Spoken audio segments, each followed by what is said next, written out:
Pergerakan di pasar modal negara-negara berkembang pun langsung berubah setelah terjadi perubahan di Amerika. Apakah benar saatnya untuk melirik investasi di saham sekarang ini? Berikut analisis dari Surya Dharma, Head of Research Samuel Sekuritas Indonesia. Biden ini kan belum betul-betul resmi ya, karena Trumpnya juga masih ada perlawanan ya. Jadi memang kita harus nunggu dulu. Tapi memang kalau misalnya Biden yang menang, berarti kan kita mesti lihat polisinya dia ke depannya seperti apa kan. Nah, yang pertama dia kan mungkin lebih condong ke green energy ya. Oil and gas di sana juga mungkin produksinya, ekstraknya mungkin mau dikurangin gitu ya. Jadi dia tuh memang agak berbeda dengan Trump ya. Nah, karena polisinya itu berarti kan yang diuntungkan kan terutama kan negara-negara yang punya resource untuk renewable energy atau misalnya nikel ya. Kalau nikel kan berhubungan dengan baterai ya, karena kan banyak mobil listrik gitu ya. Jadi itu yang diuntungkan. Karena Indonesia kan salah satunya nikel kan. Nah, tapi di sisi lain juga misalnya Biden menang pun tensi geopolitik mungkin juga agak bergeser kalau saya lihat.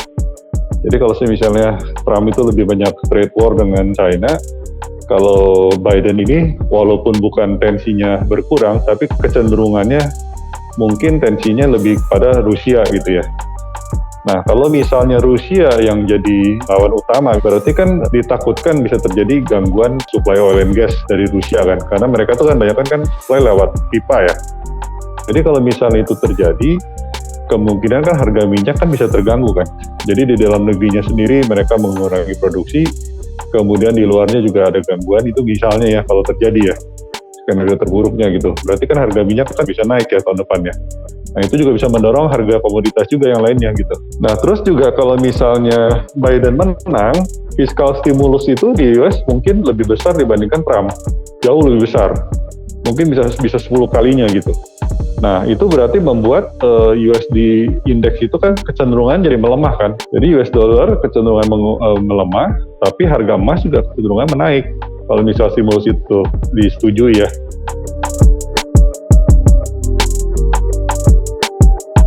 Jadi gini, jadi selama tahun ini itu kan asing keluar kan cukup banyak ya di kita ya. Sekitar saya hitung itu 45 triliun kayaknya sampai kemarin ya. Nah tapi memang beberapa hari terakhir terjadi flow asing yang cukup tinggi juga ya, walaupun belum sebesar yang keluar ya dalam setahun ya.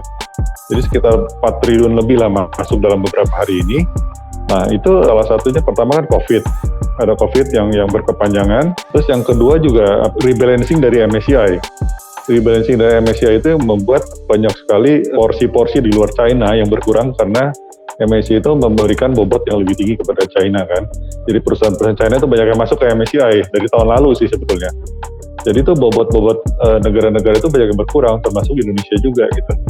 Nah kemudian juga ada IPO yang dari Jack Ma ya. Kalau misalnya IPO itu menjadi IPO terbesar di dunia, lebih besar dari Saudi Aramco gitu. Tapi ternyata kan dibatalkan kan. Itu kan IPO-nya kan hot sekali ya. Jadi oversupply-nya juga luar biasa besar gitu. Nah, tapi karena mungkin ada keseleo lidah ngomong Jack Ma-nya, jadi IPO ternyata dibatalkan oleh China ya. Jadi di waktu listing itu dibatalin 2 hari sebelumnya. Nah itu kemungkinan dana itu juga saya pikir sih mungkin jadi ada dana yang tadinya mesti mau masuk ke situ, akhirnya pindah ke tempat lain, mengalir ke tempat lain.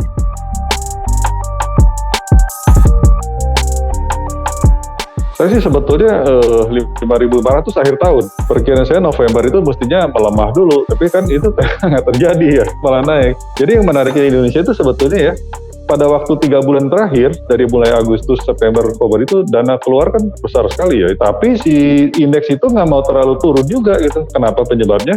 Karena si investor lokal itu sekarang kuat sekali gitu. Kenapa bisa kuat? Karena suku bunga deposito di bank itu kecenderungan semakin turun. Dana-dana itu banyak masuk ke bank karena mungkin menunda spending mungkin ya, bisnis juga lagi nggak bagus. Nah banknya sendiri kan nggak bisa lempar kredit. Jadi mereka kecenderungan kan likuiditas tuh di perbankan tuh sekarang bagus banget. Jadi suku bunga depositonya kan semakin turun ya. Nah itu jadi tidak menarik buat yang punya uang. Akhirnya mereka masuk ke pasar modal gitu. Nah sekarang begitu beberapa hari ini asing masuk, indeksnya langsung melejit. Kalau misalnya bisa bertahan gini mungkin 5.700 juga menjadi mungkin sekarang ya. Sebenarnya tadinya awal saya 5.500 dengan asumsi kan tahun ini mungkin EPS dari IHSG ini kan turunnya banyak mestinya kan karena COVID kan. Nah tapi karena banyak hal tadi 5.500 saya jadi agak sedikit terlalu rendah kelihatannya mungkin ya. Bisa 5.700 jangan-jangan gitu. Akhir tahun depan proyeksinya sih 6.200 indeks. EPS-nya masih belum setinggi 2019 tapi mendekati. Jadi kalau saya lihat memang yang beberapa yang bisa dicermati kan misalnya saham-saham yang berhubungan dengan nikel, aneka tambang, Inco atau misalnya yang berhubungan dengan emas ya, UNTR misalnya kan, itu juga bisa dicermati. Kemudian juga perbankan mungkin saya lihat sih mungkin udah ada titik balik ya dari restrukturisasi, misalnya dari BRI ya, dari restrukturisasi yang 3 bulan sama 6 bulan yang udah jatuh tempo itu 97,5% itu kembali normal. Jadi yang kualitas kreditnya masih jelek itu relatif kecil ya. Jadi itu juga hal yang sangat positif. Mungkin terjadi juga di bank-bank besar lainnya. Jadi kemungkinan sih perbankan juga saya lihat sih menarik juga ya. Cuman memang beberapa hari ini kan kenaikannya terlalu tajam juga ya. Jadi kita mesti lihat juga perbankan yang mana nih. Kalau saya sih sukanya for big banks itu tetap plus 1 lah plus BTN lah.